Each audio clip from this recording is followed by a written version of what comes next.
आपण पाहत आहात अर्वाचीन महाराष्ट्र न्यूज। नाशिक जिल्हा एपीएफ पेन्शनर्स फेडरेशनचे नाशिक जिल्हाधिकारी कार्यालयासमोर आंदोलन। 186 उद्योगातील सर्व निवृत्त पेन्शनर्स, यामध्ये एसटी कर्मचारी, एचएल कर्मचारी, औद्योगिक कर्मचारी, बॉस ग्रुप, सहकारी बँका आणि इतर सर्व मीडिया कर्मचारी, साखर कारखाना कर्मचारी, वीज कर्मचारी हे सर्व कर्मचारी सामील होऊन ईपीएफ 95 पेन्शनर्स असलेल्या न्याय मागण्यांसाठी नाशिक जिल्हाधिकारी कार्यालय येथे जिल्हाधिकारी यांना निवेदन देऊन धरणं आंदोलन करण्यात आले।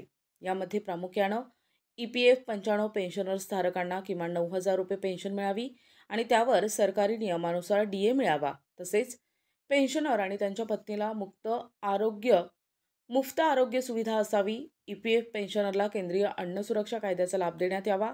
यामध्ये 186 सेक्टरमधील जे कर्मचारी ईपीएसमध्ये सामील नाही त्यांना सामील करून ईपीएसचा लाभ देण्यात यावा।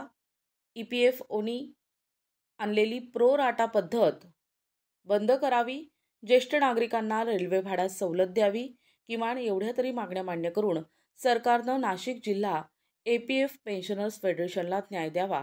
यावेळी कॉम्रेड राजू देसले, संस्थापक अध्यक्ष रमेश सूर्यवंशी, अध्यक्ष चेतन पणेर, कार्याध्यक्ष नामदेव बोराडे, कार्याध्यक्ष धनंजय चतुर, खजिनदार डीबी जोशी, जनरल सेक्रेटरी यांच्यासह संघटनेचे सल्लागार, उपाध्यक्ष, सहचिटणीस, संघटक, ईपीएफ 95 पेन्शनर्स धारक कर्मचारी मोठ्या संख्येने उपस्थित होते। 12 ते 14 वर्षापासून ईपीएस 95 पेन्शन कर्मचारी आपल्या मागण्यासाठी वेगवेगळ्या स्तरावर आंदोलन करत आहे, परंतु 12 वर्षामध्ये केंद्र सरकारने यांच्या मागण्याची अक्षम्य अशी हेळसांड करून त्यांचं जीवनसुद्धा, त्यांना जगण्या इतकी सुद्धा पेन्शन अद्यापपर्यंत मंजूर केलेली नाही।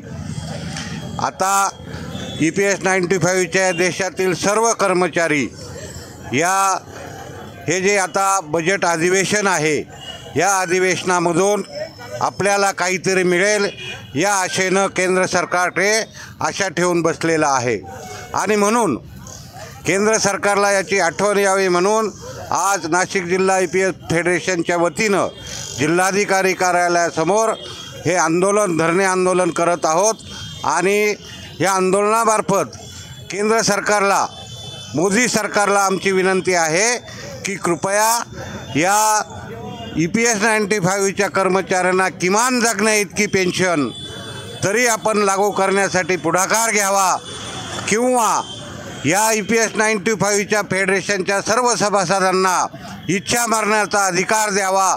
यापैकी दोन्हीपैकी कोणता तरी एक निर्णय तुम्ही घ्यावा, कारण इतक्या तुटपुंज्या पेन्शनमध्ये ना औषधोपचार होतो, ना आमचं जगणं होतं, ना कपडा होतो, ना लत्ता होतो, यापेक्षा मरण पत्करलं अशा मनस्थितीपर्यंत ईपीएस 95चे सर्व पेन्शनर आलेले आहेत।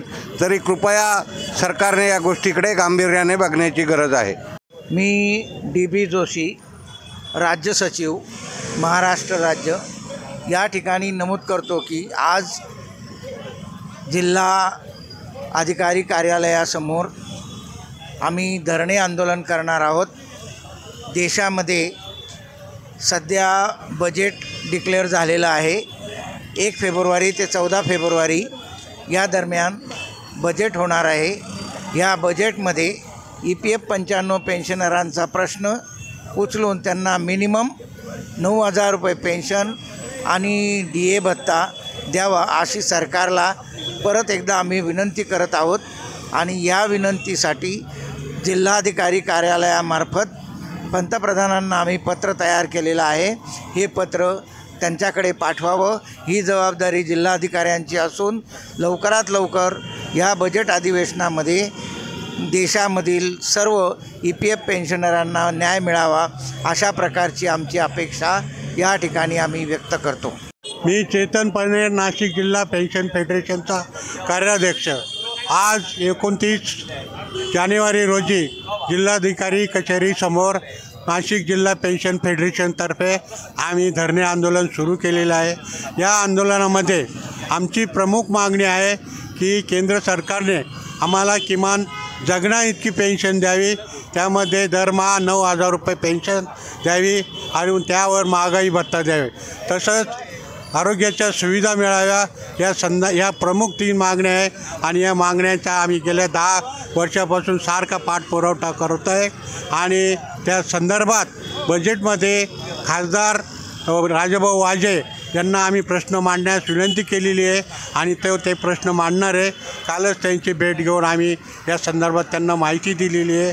आणि हा लढा 11 फेब्रुवारीला दिल्ली येथे आमचं देशव्यापी आंदोलन होणार आहे आणि त्या आंदोलनामध्ये देशभरातून लाखो पेन्शनर कामगार सहभागी होणार आहे आणि आम्ही सरकारला आमचं शक्ती प्रदर्शन दाखवणार आहे. धन्यवाद. संपूर्ण देशामध्ये 77 लाखापेक्षा अधिक पेन्शनर्स जे औद्योगिक कामगार आहेत, साखर कामगार आहेत, औद्योगिक कामगारामध्ये HL असेल, मायको असेल, त्याचबरोबर सेवानिवृत्त सहकारी संस्थात काम करणारे कर्मचारी असतील, असे 162 आस्थापनामध्ये काम करणाऱ्या ह्या सर्व सेवानिवृत्तांना किमान पेन्शन फक्त 1,000 रुपये देऊन केंद्र सरकार थट्टा करत आहे. या संदर्भात गेले 12 वर्ष सातत्याने संघर्ष सुरू आहे आणि जगण्या इतकी पेन्शन 9,000 रुपये महागाई भत्त्यासह लागू करावी यासाठीचा संघर्ष सुरू आहे. केंद्र सरकारने आश्वासनं दिले, पूर्तता नाही, म्हणून येणाऱ्या अर्थसंकल्पामध्ये त्याच्यात निर्णय व्हावा आणि या EPS 95च्या सर्व पेन्शनरांना जगण्या इतकी पेन्शन 9,000 रुपये पेन्शन दरमहा आणि अधिक महागाई भत्ता लागू करावा. यासाठी संपूर्ण देशात आंदोलन होतं आहे. शासनाने याची दखल घ्यावी, अन्यथा येणाऱ्या काळात अतिशय उग्र असं आंदोलन भविष्यामध्ये सर्व पेन्शनर करतील, कारण जगण्याचेच प्रश्न निर्माण झालेले आहेत. म्हणून सरकारने त्वरित दखल घेऊन या अर्थसंकल्पामध्ये याची तरतूद करावी अशी अपेक्षा आम्ही आज धरणे आंदोलन करून व्यक्त करत आहोत. संजय हिरे, अर्वाचीन महाराष्ट्र, नाशिक.